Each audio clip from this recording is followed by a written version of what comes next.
Hi, I'm Charlotte Wiseman. I'm a positive psychology researcher and a mental fitness trainer.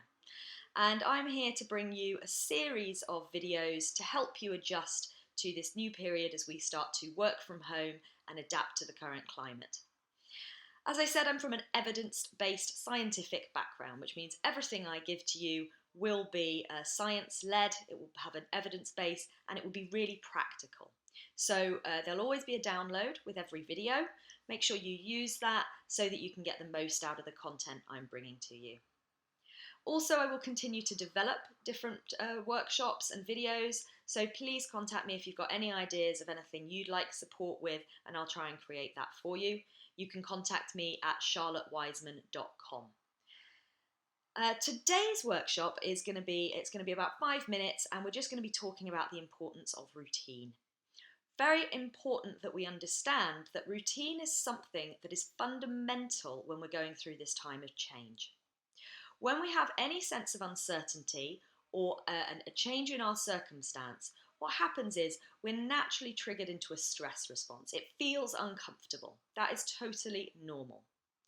But what we know is that when we get put into that space, we can start to see the negative, we can start to be less able to think clearly, we can feel more emotional and less able to cope. By having a routine, we give ourselves a sense of stability.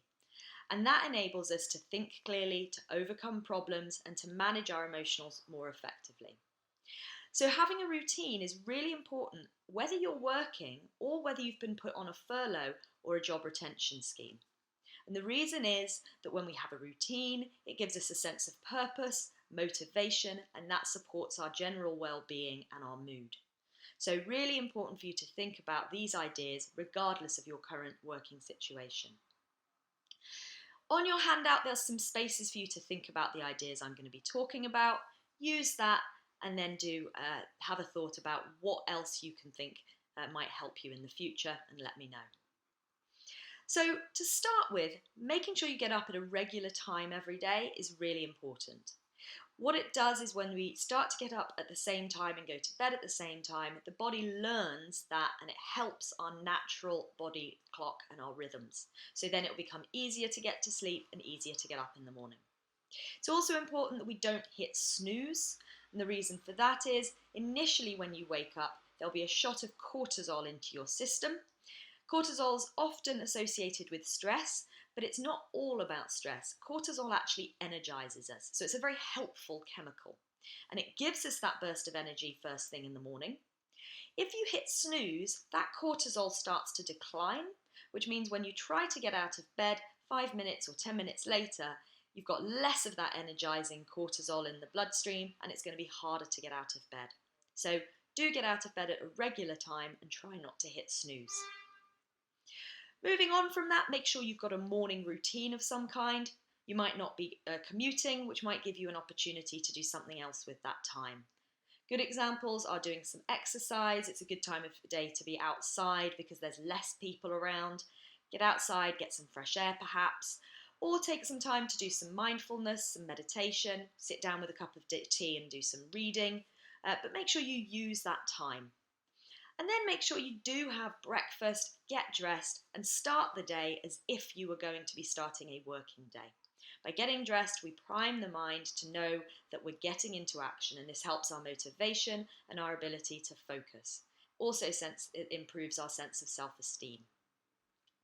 Once you've done that, if you are working, you can think about your workspace. So what is really going to enable you to do your best work? Does that mean you need to set some boundaries or some rules with the people you work with? Putting a note on the door, or perhaps having a rota as to who uses what spaces? Or is it perhaps that you need to think about creating an area for yourself that will enable you to work? So some people I know have got their ironing boards set up to have as stand-up work desks. Some people have found they find it better to work near a window. Others actually find that distracting and prefer to be away from a window. But think about what will help you. Preempt any distractions and manage those. That's the key here. We're then going to move into this idea of being conscious about our goal setting. So when you sit down to work, really want to focus on setting some goals for the day. The latest research is that we want to have fewer goals, but ones that are really, really clear. So I recommend one core work goal or one core productivity goal, a couple of sort of mini goals, which might be sending an email, following up on something, and then a personal goal every day. So while you're not going out in the evening, while you're not commuting or socializing externally, make sure you've got yourself a personal goal. Something like clearing out an old cupboard that you've been meaning to, or watching a specific something, learning something new, reading, but something that you set for yourself. We then need to think about throughout the day, making sure we take breaks. And we need to be conscious about those breaks. If we take breaks that are unplanned and haven't got any kind of time limit, what we tend to do is pick up our phone, scroll through some images, scroll through some messages, get distracted, make a cup of tea, and we take longer with our breaks and we get less benefit from them.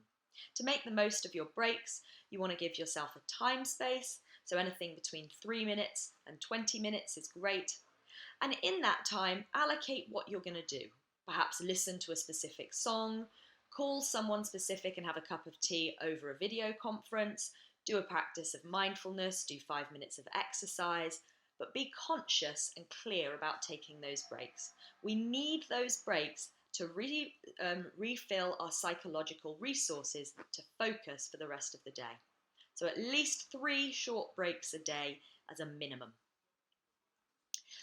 We then want to be conscious of making sure our nutrition levels are good. So not just snacking all day, drinking tea and coffee, but having 3 clear meals a day and staying hydrated.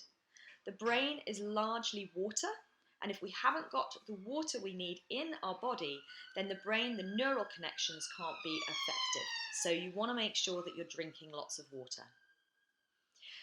At the end of the day, very important that we celebrate our success, notice what we've achieved, and have a marked transition into the evening. So anything like getting changed into something different, listening to a certain song, doing an activity, calling a friend and checking in with how you've done on your goals for the day, but do something to mark the end of your day.